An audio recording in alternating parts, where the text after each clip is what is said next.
Is doing this to a Tesla dealership evil? The suspect used a firearm and Molotov cocktails to damage the center. To the dealership, maybe not. To a person, I think so. Throwing Molotov cocktails at any building is definitely illegal and also bad. Don't throw Molotov cocktails at things, please. But what about this? They've got that little stock app. I added Tesla to it to give me a little boost during the day. 225 and dropping. That's former Democratic vice presidential candidate Tim Walz indulging in a little bit of schadenfreude at the rapid drop in Tesla's stock price over the last few months. His comments made Tesla CEO Elon Musk very sad. Running around on stage with a Tesla stock price, where the stock price had gone in half, and he was overjoyed. What an evil thing to do. Well, it's mean, sure, but is it Yeah, why are you so mean? evil? Is selling your stock in Tesla evil? It's certainly something that Elon Musk does not want you to do. So what I'm saying is hang on to your stock. But what about this, though? Slumping in Europe with a drop of about 40% across Scandinavia. Wow, that's pretty crazy. And 76% in Germany. They're also down 72% in Australia compared with February last year. While the stock price and the arson and the vandalism are the things that are getting all the headlines, this is by far the most important thing that is happening to Tesla right now. Sales across the world are falling as people look for other options in the electric vehicle market. And I wouldn't even get electric. I would get hybrid. You have the option. Elon Musk's charged bromance with the US president. Here's a man that I can tell you. And if it's hybrid, like at least if you have problems with the electric side, you can still use your car. He's a friend of mine. He's become a friend of mine. He supported me in the election. Any friend of my bank account is a friend of mine. Since Trump took office, Musk has become his autonomous chainsaw, slicing up the US federal government with his Doge team. Dude, Doge is crazy. His connections with Trump have led to a full-blown multinational boycott of all things Tesla. But this isn't unprecedented. In fact, America has seen a very similar boycott movement in the past against one of the Doge is crazy. top beer brands because of the conservative views of the company's owners and the close relationship they had with then Republican president. What was this? Own country's top beer brands. I don't. Because of the conservative views what did of they the say? company's owners and the close relationship they had with then Republican President Ronald Reagan. That boycott lasted for decades, and the story of why it happened is extraordinary. It tells us a lot about what can be achieved when a whole lot of ordinary people band together to stick it to billionaires. So, can Musk or vote with your dollar learn anything from the past? I'm Matt Bevan, and this is If You're Listening.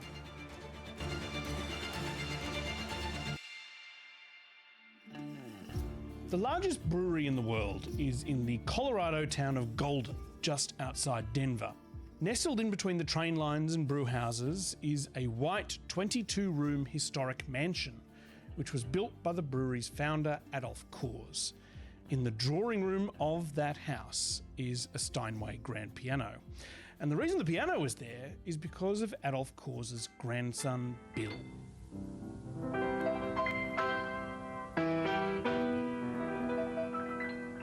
This is Bill Coors. Yeah, that's pretty cool. It takes a lot of skill. Really quite good at it.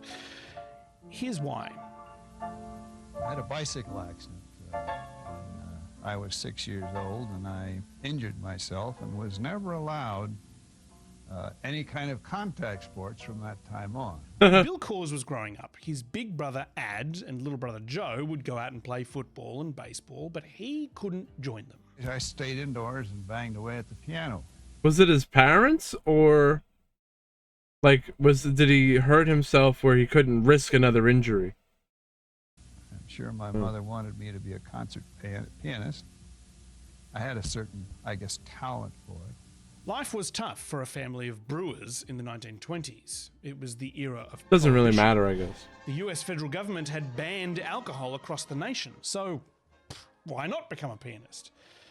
But by the time Bill pianist? was ready to leave school, Prohibition was over and there was beer to be made. Of course, my father wanted me to be a chemical engineer, but he won out. By the time they were in their 40s, Ad, Bill, and Joe were all working together at the brewery. Although it seems from his list of jobs that Bill was basically running the whole place. Responsible for production, maintenance, engineering, so forth, research, development. We weren't all that formal in those days. Titles didn't mean anything, you just got the job done. The family was conservative in every sense of the word, not only politically, but in their lifestyle. Despite being the owners of an incredibly profitable brewery, they lived in modest homes, and any extra money they had on hand was reinvested into the company or donated to charity. They also liked to think that they looked after their workers. Seems like nice people. To work at Coors was basically a job for life. You got paid well, you could call Bill by his first name, you got free beer, and you could drink during the workday. Sounds pretty good, What? right? Yeah, it's fine. According to Bill, life as a Coors employee was so good that he was convinced that his workforce didn't need unions. See, like a lot of American business tycoons, Bill hated unions. He hated them so much, in fact, that it became the major driver behind his innovation. For instance, when the factory that provided steel beer cans to Coors went on strike, he invented the aluminium beer can. Wow, really? The system for recycling them. Yes. The aluminum recyclable can? Aluminium drinks can we all He made use them? today What? was invented by Bill Coors to bust a strike. 60 Minutes asked him about his famous anti-union attitude. Bill Coors, you said you... It's a really good example of innovation in a time where they needed to innovate. There was no other choice. They didn't have the steel can, so he said, all right. He said, hold my beer. Unions are a result of poor management. From the idealistic standpoint, if management is properly concerned with the needs of the workers, not just material needs, but with health and spiritual and philosophical needs, I don't believe a union's needed. I said it and I'm proud of it, Mike. That's exactly the way I feel. In 1960, the Coors family was in the midst of one of their frequent tussles with the unions when one morning, Bill's big brother Ad didn't show up to work. His car had been found, still running, on the route that he usually took each morning. A large pool of blood was on the road. A woman nearby said that she heard 2 gunshots. He's grabbed, he disappears one day, and the family gets a note from the kidnapper demanding ransom and agrees to pay the ransom. This is journalist Dan Baum, who covered the saga in his book Citizen Coors. And then nothing ever happens. The kidnapper disappears.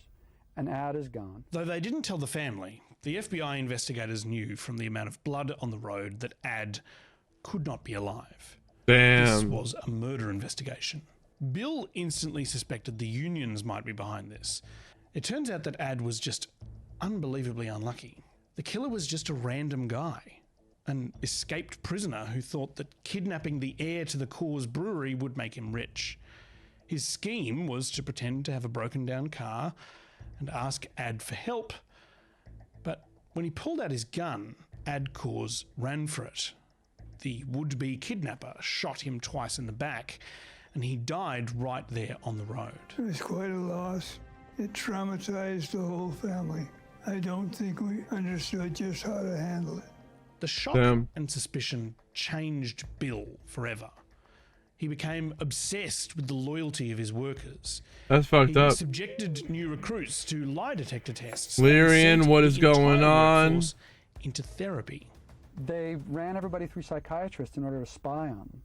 They were having all the psychiatrist notes rooted to them because they wanted to see who wasn't. We're about to go get a Slayer test. I kind of see Bill as a bit like Elon Musk, at least up until 2024. An innovator, someone extremely. Did I change the category? Someone obsessed with his work who hates unions. I don't know. Tesla is the only non-union car company in America. Musk says he disagrees with the idea of unions because they create a divide between workers and managers. There are many people at Tesla who have gone from working on the line to being in senior management. There is no lords and peasants. Everyone eats at the same table. Everyone parks in the same parking lot. So if Bill Coors is pre-2024 Elon Musk, Who I don't know is why everyone post hates Elon. 2024 Elon Musk? Most of you know that Joe and I are close, and he's given me some great advice over the years. This is former US President Ronald Reagan, and the Joe he's talking about is Bill's little brother Joe Coors, who was a key supporter and donor to Reagan for 2 decades.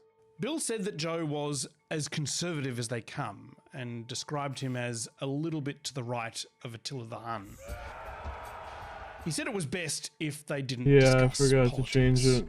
Ronald Reagan, meanwhile, loved Joe's politics and once told this joke about Joe's advice for wearing a hearing aid. He advised me if I have trouble hearing, I should wear it in my right ear. That's Joe for you. He never wants to hear from the left. Joe didn't just back Reagan financially. He and his wife Holly also established the nation's first I got conservative cave cracking. think tank. He's a very, very politically conservative guy. Through a series of circumstances, founds the Heritage Foundation, which gives the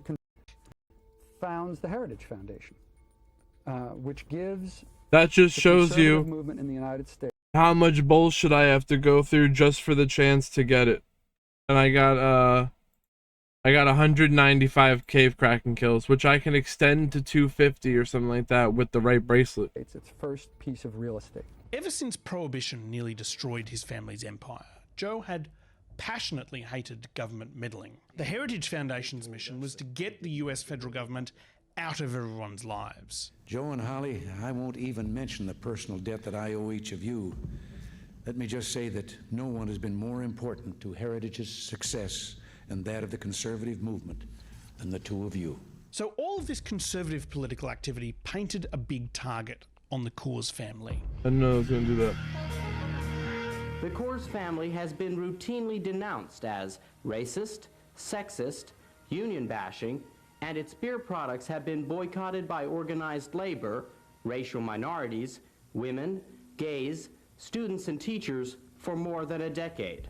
The boycott started small, with Mexican Americans, Chicanos, in the 1960s, who accused the Coors family of discriminating against them in their hiring practices. They're so racist and discriminatory and anti-union in their practices and policies. But they seemed like really nice people, honestly. Teamsters, the union representing Coors' delivery drivers in California.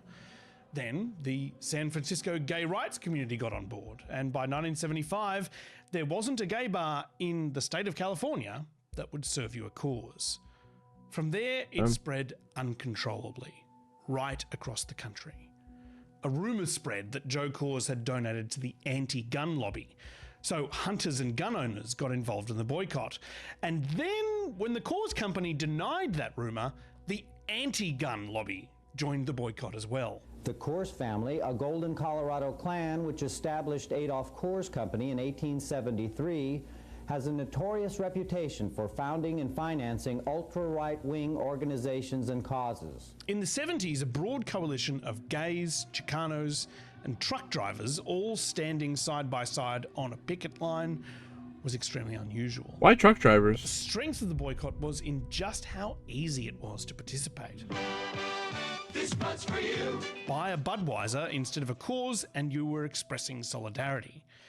The weakness was that while everyone in the coalition agreed that they hated Coors, they couldn't agree on what Coors actually had to do to get them back on side. And here's where the true differences between Bill and Joe emerge. They turned the country rightward, but they had to change their practices within the walls of their beloved brewery because they were so beat up by this boycott. Bill took the accusations that he was mistreating his workers seriously. He set up one of America's first employee wellness centres at the brewery, and he made an effort to hire more diverse staff. Then in 1982, Bill gave 60 Minutes investigative journalist Mike Wallace full access to Coors' entire operation, its staff, and its books to look into the workplace conditions. The Equal Employment Opportunity Commission now considers Coors one of the leading affirmative action employers in Colorado. 13% of Coors employees are minority members, Black, Hispanic, Indian. Gay journalists have visited the Coors plant and have decided there is no foundation for continuing a boycott of Coors on the issue of homosexuality. By the end of the 1980s, Coors had donated it did seem unfounded. $600 million to minority organizations. That's more than $1.5 billion in today's money. The boycott ebbed, but it never entirely lifted. And that's because for many people, the problem they had with Coors had nothing to do with the brewery. It was to do with their politics. We know of their politics. We know what they do. No matter how many Hispanic representatives they hire, their politics remain the same, and they're against the interests of the Latino community. The lesson of the Coors boycott was mixing business and politics can have big ramifications if your business is selling something that can be easily boycotted. Think about the kind of billionaires who get involved in politics these days. They're in banking, investing, logistics, that kind of thing. How are you meant to boycott a mining company? Fast forward to 2025 and a lot has changed. That makes Bill and sense. Joe are dead. Coors, They get into businesses you can't boycott. is the major sponsor of the Denver Pride Parade, but some things have stayed the same. You'll still struggle to find a Coors beer in a San Francisco gay bar.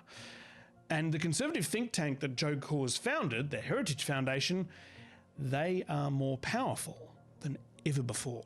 Project 2025 is a new paradigm in helping a conservative president be ready to govern day one. You remember Project 2025? A detailed plan for destroying the American administrative state? Project 2025 aims to remove any bureaucrat who resists the president. Critics warn that replacing them with loyalists will enable Trump to carry out a radical agenda. Yeah, that one. The one that's being rolled out right now. We still added profit. What is going on? Rabble operation. It's run by the influential and Yes, it's been a 14-hour day today. The work of Project 2025 is being carried out by Elon Musk and his Department of Government Efficiency, Doge. People don't like it. And while it's hard to Prophet went to sleep and woke up. We're still here. Ready to govern day one. You remember Project 2025? Warn that replacing them with loyalists will enable Trump to carry out a radical agenda. Yeah, that one. The one that's being rolled out. I'm probably gonna right now. not be going that much. I don't think I'm gonna be going that much longer though. It's run by the influential and conservative Heritage Foundation. The work of Project 2025 is being carried out by Elon Musk and his Department of Government Efficiency, Doge. Say, people don't like it. Call it its name, Doge. And while it's hard to boycott Musk's spaceship company, not buying a Tesla is pretty easy. Getting rid of the Tesla you already own is easy, although it is getting harder. We are looking potentially at other brands. It's just difficult now because the resale value at the moment is not very good. And of course, this Why does everyone hate Tesla and this guy? I don't is also understand. causing people to not buy Teslas at all. But the rapid spread of the anti-Musk movement has created some similar problems to the anti-Coors boycott. Without any centralized list of demands, it's unclear what the end game is. Oh man, yeah, people do just love to hate. They'll hate anything. A tentacle? I'll check. Musk resigns from Doge and steps back from the White House, would the boycott be over? You know. It's probably a bit too late for that, to be honest. Especially when Donald Trump has tied himself to the Tesla brand by purchasing a car from Musk on the White House lawn. 4. Whoa! Should I get in? Get in! Okay. Trump has just And I'm at implemented 2,600 a 25% kills. tariff on all foreign-made cars, a policy that will definitely assist Tesla, which is the only Jazz, you gotta keep pushing. You get there. based in the US. This is a different panel than I've had. Everything's computer. Everything is indeed computer, Mr. President. But let's say that Musk sold his stocks in Tesla and resigned as the CEO. Would that be enough to get people to buy the cars again? Or does Tesla have to be sent bankrupt before protesters are satisfied? Dude, I don't understand. Why do people hate the cars so much? I don't understand. In which case, you're destroying the last all-American car brand and handing that's full true. control of the transition to electric cars to China. I think the Coors story tells us that the boycott is probably not because going to it's just change cool to Elon hate him, I Musk's guess. behavior. Tesla could shrink to 1/100th of its current size and he would still be a billionaire. And it's more likely to just make him more angry, erratic, and petulant than he already is. Anyway, I think it's beer o'clock. Matt, you know it's 11